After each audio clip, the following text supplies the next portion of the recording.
dimiliki ibu yang punya bayi dan batita. Sedih banget deh, bayi baru 1 bulan tapi mendadak batuk dan mampet. Selain dikasih ASI, bingung dikasih apa lagi karena belum bisa dikasih makan. Paling gak suka pergi ke dokter sebenarnya, jadi aku putuskan untuk treatment di rumah dulu aja. Dan tiba-tiba ada teman ngasih tahu obat oles ini, namanya Tiflon Oil.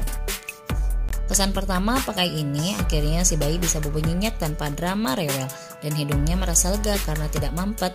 Akhirnya selama 5 hari treatment di rumah oles-oles Tiflon, akhirnya batuknya terhempas juga. Sekarang anaknya sudah ceria lagi. Oh